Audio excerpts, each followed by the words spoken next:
Assalamualaikum warahmatullahi wabarakatuh. Nama saya Sylvia Haryani, SPDI.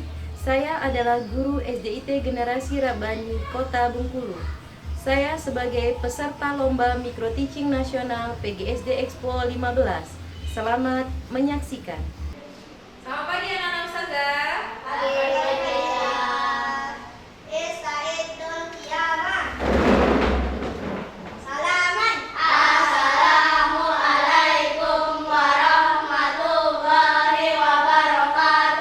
Waalaikumsalam warahmatullahi wabarakatuh. Oke, baik anak ustazah. Untuk hari ini ustazah minta Dani sebagai ketua kelas memimpin doa pada hari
gangguan ya. Salah satunya itu bisa gangguan medis. Oke, baik anak ustazah. Ustazah mau tanya dulu nih. Anak ustazah biasanya kalau di rumah setiap hari bisa menggunakan sering menggunakan magnet tidak? Di rumah sering ya? Sering. Ya, dalam hal apapun ya biasanya kita bisa menggunakan magnet. Oke, anak ustazah, masih ingat kemarin ustazah pernah mengajarkan tentang benda magnetis dan non magnetis? Pernah? Oke, coba dilihat dulu bukunya yang kemarin. Ya, masih ingat yang pembelajaran sebelumnya tentang benda magnet dan non magnetik? Ya, ada yang sudah dapat materinya? Ya, halaman berapa? 121 ya. Ada yang tahu apa itu benda magnetis? Apa Aska? Benda magnetis apa? Magnetis adalah benda magnetis terbuat dari bahan logam seperti besi dan baja. Ya, terbuat dari bahan logam. Ada yang bisa memberikan pengertiannya? Apa itu benda magnetis? Ya, Kak Danis? Benda yang terbuat dari logam. Benda yang terbuat dari logam. Ada lagi pendapatnya yang lain? Benda yang bisa ditarik oleh magnet. Iya, benda yang bisa ditarik oleh magnet disebut benda magnetis. Nah, sedangkan contohnya itu tadi yang disebutkan oleh Aska ya. Seperti apa tadi? Logam, kemudian besi, baja, ya itu adalah contoh-contoh dari benda magnetis. Nah, sekarang siapa yang bisa menyebutkan apa itu arti dari benda non magnetis? Ada yang tahu? Ya, coba Afifah. Benda yang tidak dapat ditarik oleh magnet, benar? Benar ya. Ya, jadi benda non magnetis itu adalah benda yang tidak dapat ditarik oleh magnet. Siapa yang bisa menyebutkan contohnya? Oke, Pari, apa Pari? Kayu, plastik, karet. Karet. Oke, kayu, plastik, karet dan lain-lain. Ada lagi Wanita? Kaca. Kaca juga termasuk ya, termasuk benda non magnetis. Nah, masih ingat ya berarti anak ustazah? Oke, baik. Sekarang kita masuk ke pembelajaran ini, ke pelajaran selanjutnya yaitu kegunaan magnet dalam kehidupan sehari-hari. Oke, baik anak ustazah. Coba diperhatikan. Ini adalah pengertian magnet ya. Apa itu magnet?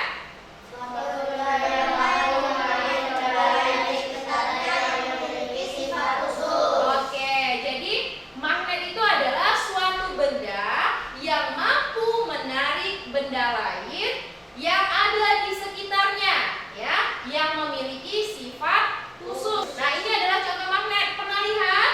Pernah ya, pernah lihat magnet ini? Dan mungkin ada yang pernah mencoba magnetnya. Pernah? Pernah ya, mencoba magnet itu dilekatkan ke paku. Pakunya jadi lengket ya, jadi menempel. Selanjutnya, ini bentuk-bentuk magnet. Yang pertama itu ada magnet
memakai kompas untuk mengarahi arah mata angin. Oke, untuk mengarahi mata angin, arah mata angin, ya benar ya. Jadi anak ustazah, fungsi dari magnet jarum itu adalah untuk mengarahkan arah mata angin pada kompas. Tahu kompas? Tahu ya. Nah, jadi kompas itu akan bergerak sesuai dengan arahnya. Ya, misalnya arah utara ke sana, selatan ke sana. Ya, jadi fungsi magnet jarum itu untuk menggerakkan kompas. Ada lagi pertanyaan yang lain yang kedua?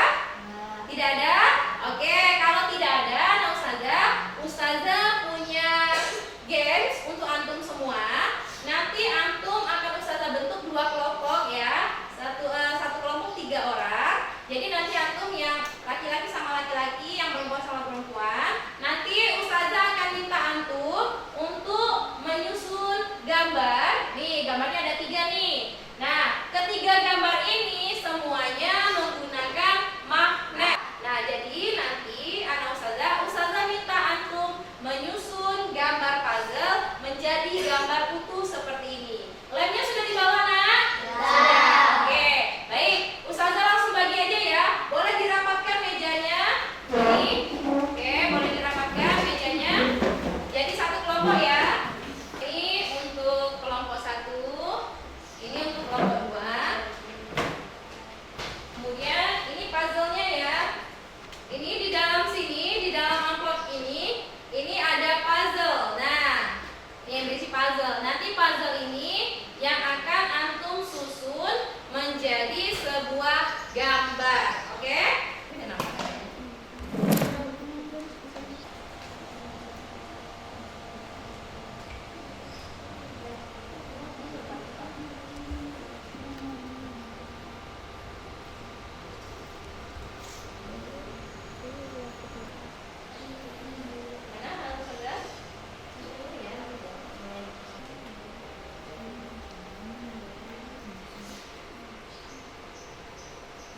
Oke, ada Ustazah yang udah selesai? Oke, siapa yang udah selesai? Kelompok 1 ya? Ini udah dapat gambarnya apa? Gambar kulkas. Oke, benar ya gambarnya ya. Oke, yang sudah dapat, udah selesai, silakan boleh dilem ya.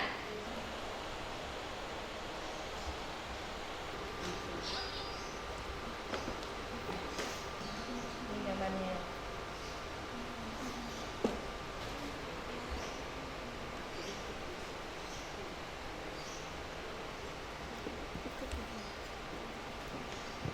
Sudah dapat yang ini?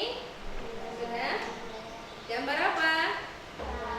Tas. Oke, seperti gambar yang ada di depan ya gambarnya. Oke, baik anak Ustazah. Siapa yang sudah menyelesaikan gamesnya? Ya, kelompok siapa? Kelompok 2 ya? Nah, Ustazah minta kepada kedua kelompoknya untuk menjelaskan atau menyebutkan benda apa yang kalian temukan serta kegunaannya dalam kehidupan sehari-hari. Oke, baik anak Ustazah. Di sini Pari akan menjelaskan dari gambar yang sudah disusun puzzle-nya ya, yaitu gambar apa dan kegunaannya apa. Silakan Pari. Gambar kulkas kegunaannya untuk menyimpan barang makanan kita. Oke, baik anak Ustazah. Kegunaan magnet dalam kulkas ini yang mana? Coba Pari tunjukkan. Yang mana? Oh, di pintunya ya. Selain di pintu, di mana lagi biasanya ada magnetnya? Ya, bagian depan pintu ya, bagian depan pintu. Oke, kasih tepuk tangan dulu untuk Pari. Oke, selanjutnya untuk kelompok 2, silakan Airin maju ke depan. Di sini Airin akan menjelaskan gambar yang mereka susun dan kegunaannya apa. Silakan Airin. Kami telah menyusun gambar tas dan kegunaannya untuk menyimpan barang-barang seperti buku, peralatan lain. Oke, sekarang Ustazah minta Airin menunjukkan di mana tempat magnetnya. Tadi di sini. Oh, di sini ya, untuk merekatkan tasnya tadi ya. Oke, kasih tepuk tangan untuk Airin. Oke, nah, bagus ya. Boleh duduk. Oke, baik ya Ustazah ya. Nah, dari antum susun ya.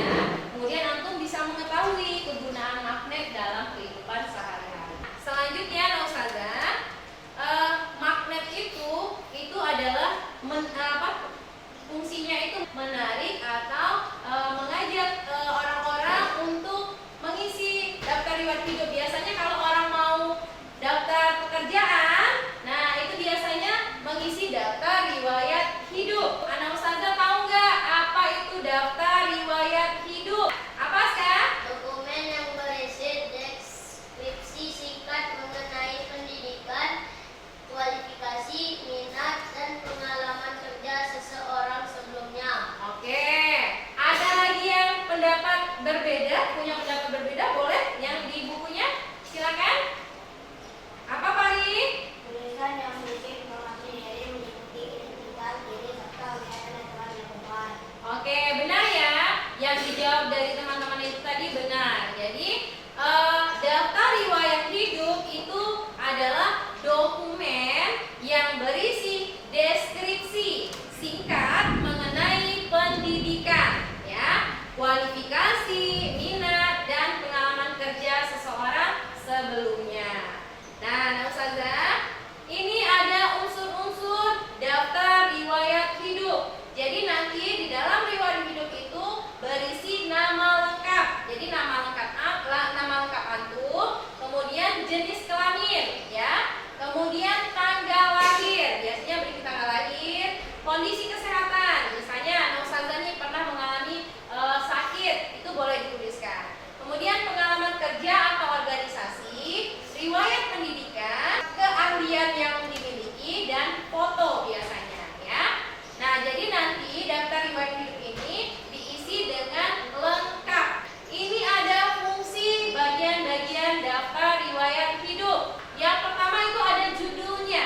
Judulnya itu terdapat di bagian paling atas. Nah, kemudian ada bagian identitas diri. Ya, identitas diri ini berisi tentang identitas diri kita. Mencakup tadi nama, umur, tempat tinggal, ya, kemudian alamat, ya. Nah, selanjutnya ada namanya riwayat pendidikan. Ya, seperti Ustazah ya, misalnya Ustazah itu riwayat pendidikannya dari TK, SD, SMP, SMA, dan kuliah atau perguruan tinggi, ya. Nah, kemudian ada yang namanya pengalaman bekerja. Nah, nanti itu diisi. Itu isinya itu pengalaman seseorang bekerja dalam sebuah perusahaan atau lembaga, ya. Jadi antum misalnya nih mau melamar pekerjaan, tetapi antum itu sebelumnya itu udah pernah bekerja di tempat yang lain, itu boleh dicantumkan supaya orang tahu, oh ternyata si A ini pernah bekerja di perusahaan ini, ya.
Ditulis tanggal Bengkulu, tanggal. Ada yang udah selesai?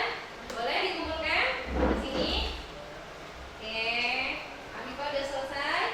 Afifah, oke bagus ya. Boleh Ustazah bacakan? Boleh ya.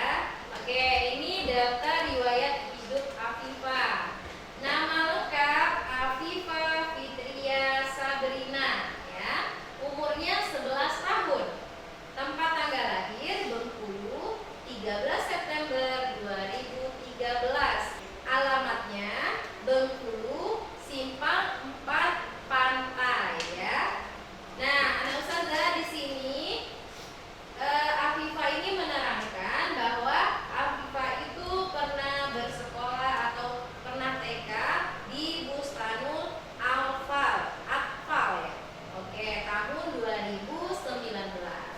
Nah, ini prestasi yang pernah diraih oleh Afifah yaitu juara lomba nyanyi dan yang kedua wisuda juz 30 29 28 ya. Masya Allah ya, ada 3 wisuda ya yang sudah sudah dilaksanakan oleh Afifah. Kita kasih tepuk tangan dulu dong ke Afifah. Oke, dari anak ustazah yang lain apakah sudah selesai seperti ini? Oke, Aska, boleh Aska? Boleh ustazah bacakan Aska? Oke, untuk yang daftar riwayat hidup Aska, nama lengkap Aska Narendra Alfala, ya, umur 11 tahun, tempat tanggal lahir Bengkulu, 12 November 2012. Alamat di Simpang Skip, Jalan Flamboyan 5. Tempat tinggal sekarang itu masih di Simpang Skip ya. Oke, pendidikan di PAUD itu di PAUD Al-Fatah tahun 2017. Prestasi yang pernah diraih yaitu wisuda juz 30, wisuda juz 29 dan drum band. Oke, kasih tepuk tangan untuk Aska. Prestasinya sudah banyak sekali. Oke, baiklah anak ustazah, itulah tadi pembelajaran yang sudah kita pelajari pada hari ini. Oke anak ustazah, dari anak ustazah ini ada yang bisa menyimpulkan? Satu orang? Silakan Aska. Ternyata kami sudah tahu apa kegunaan dan manfaat magnet, dan kami sudah tahu cara mengisi daftar riwayat hidup. Oke, dari pembelajaran yang kita pelajari tadi, nah jadi kita jadi tahu ternyata magnet itu banyak sekali kegunaannya ya dalam kehidupan sehari-hari. Dan kita juga bisa mengisi daftar riwayat hidup. Jadi nanti anak ustazah, ketika kalian sudah dewasa dan kalian ingin melamar pekerjaan, kalian sudah bisa mengisi daftar riwayat hidup. Oke, baiklah. Untuk hari ini ustazah akan menutup dengan sebuah ayat Al-Qur'an tentang kebesaran Allah Subhanahu wa taala yang berkaitan dengan materi yang kita pelajari pada hari ini. Ya, itu terdapat di surat Al-Jathiyah ayat 13 ya, yang artinya dan dia menundukkan apa yang ada di langit dan apa yang ada di bumi. Kemudian dan dalam hal yang demikian itu benar-benar terdapat tanda-tanda kebesaran Allah bagi orang-orang